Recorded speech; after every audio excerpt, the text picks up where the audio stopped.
嗨，大家好！解放军对于佩洛西窜台反制措施的第一天终于开炮了。第一天的军事行动包括两部分，第一部分为远火进攻，第二部分为常规弹道导弹攻击。远火发射开始自8月4日下午13时许。从央视新闻播报的画面来看，这次发射的远火就是我军最新装备的，也是此前在2019年国庆大阅兵中才正式亮相的 PGL-191型370毫米远程火箭炮。191型远火最小射程60公里，最大射程可达500公里，远概率误差在30米以内。而这次打击的区域刚好就是6片禁航区距离大陆最近的这里，这个区域刚好横跨台海中线，距离大陆台湾都只有60公里，所以推测此次发射应该是在演练这款远火的最小射程命中精度。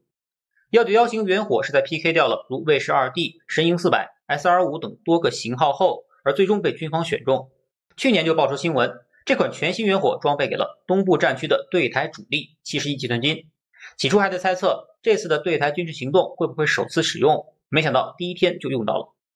191型远火最大射程可达500公里，也有取代一部分老迈东风11短程弹道导弹的目的，所以它的准确称呼是远程制导火箭炮兼近程战术导弹，基本可以覆盖台湾全岛。也就是除了最东边的这一块禁航区，其他区域都可以用 PGL-191进行覆盖。今天最远的这一区我们也打了，不过用的却是弹道导弹。在8月4日下午3时许，第二波进攻来了。不过与之前的远火不同的是，他们的弹道更高，速度更快，明显是一种战术弹道导弹。也正是由于发射的是抛物线更高的弹道导弹，所以才更容易被监测到。这是日本防卫省自卫队监控到了其中的9枚弹道导弹。由于最东边我方画出的这片区域与日本自划的专属经济区部分重叠，所以日本方面对于我军此次的对台军事行动也格外关注。这里要注意的是，专属经济区并非领海，在其他国家的专属经济区进行军演，这也是常有的事。解放军当前对台的主力弹道导弹就是东风11和东风15这两款短程弹道导弹了。东风11射程300公里，1992年服役；东风15射程600公里，服役更早，是在1989年。96台海危机时，我们对台发射的就是东风15，而后东风11改进型东风11甲1999年服役，射程增至825公里。东风15此后也经历了 A、B、C 3个型号，射程也增至900公里。如此可见，包括东风11甲和东风15全系在内的弹道导弹都具备了覆盖台湾全岛和最东侧禁航区域的能力。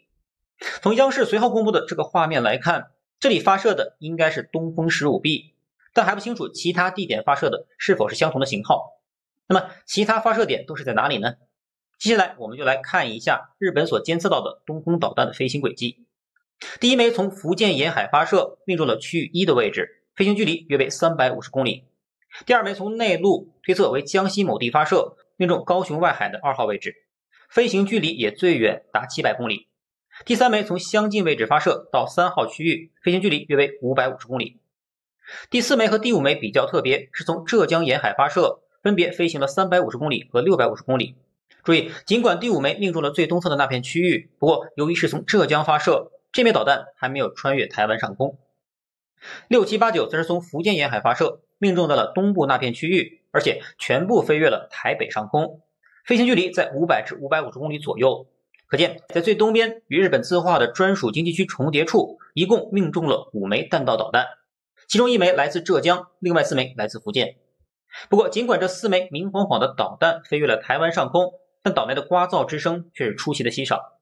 这就好像刚刚做错了事的小孩，在被家长教训时多了份安静，而少了些许叛逆。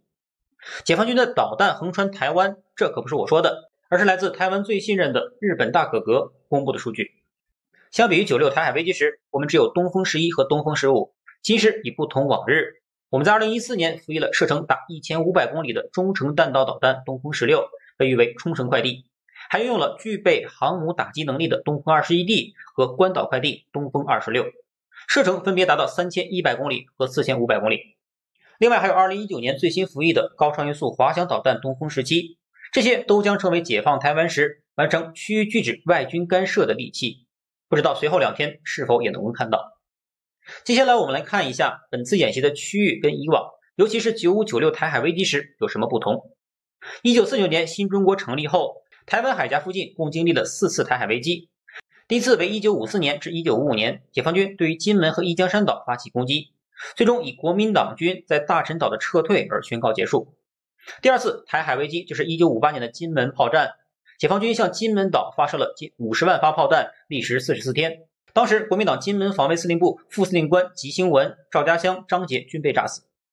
第三次台海危机就是95至96年台海周边进行的导弹发射和2期登陆作战演习。第四次当然就是这次刚刚开始的军事行动了。如图，红色部分为本次军演的区域，灰色是95至96台海危机的那次，而灰色区域最上面的2部分是95年演习的区域。当时在这里发射了共6枚东风15弹道导弹，命中了位于台湾本岛富贵角以北70海里处，也就是圆圈的这个位置。除此之外，我们还在福建东山岛举行了2期登陆作战操演。当时演习的目的主要是对95年李登辉访美的一次反制措施。96年3月8日至3月25日，解放军又进行了第2次导弹发射及军事演习，也就是下方灰色阴影部分。解放军先从福建永安发射了2枚东风15，命中了位于高雄外海约30海里加处，也就是图中位于台湾岛西南侧的灰色区域。紧接着又从福建南平发射了东风15，命中了位于基隆外海29海里处，也就是图中东北侧的灰色区域。导弹发射后，随后进行的海陆空3军联合登陆作战演习，则是发生在距离台湾最近的平潭岛。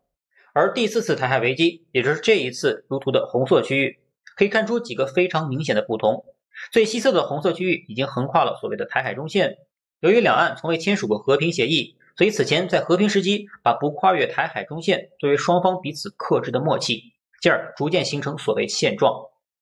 但此次由于台方邀请佩洛西访问，打破了这一现状，因此默契消失，所谓的台海中线也将不复存在。其次，象征一国主权的12海里领海，换算成公里就是 22.22 公里。而此次环岛演习所画设的几个禁航区，已经非常明显的跨进了 22.2 公里的领海以内。比如东北侧的最近距离仅为 18.5 公里，而西南侧的区域距离屏东仅 16.5 公里，距离小琉球更是只有 9.5 公里。这些都已经大幅深入所谓的领海以内了，甚至一些边角都已经进入到台湾自行画设的所谓领海基线以内，也就是进入台湾本土了。换句话说，这6块区域的画设已向世界表明，台湾不存在主权国家才拥有的领海，台湾问题是中国的内政。除了紧挨着台湾本岛的这几块区域，东边的区域自然是为了表明解放军有能力跨越台湾本岛，阻止外方干预势力。美国的里根号航母也很识相的在8月3日调通向东驶去，距离这片区域越远越好。而最南端巴士海峡的区域也是新划设的，这个区域自然是可以限制对台湾本岛的运输补给，不过这里更是日本和韩国能源补给线的必经之路。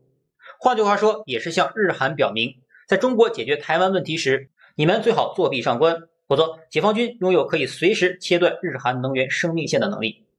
这就是解放军此次台海军事行动的第一天。参照以往的惯例，未来2天将会有更多军事装备出现，甚至不排除再次进行2期登陆作战演习。至于后续发展如何，我们拭目以待吧。好，那本期视频就录到这里，我们下期视频再见。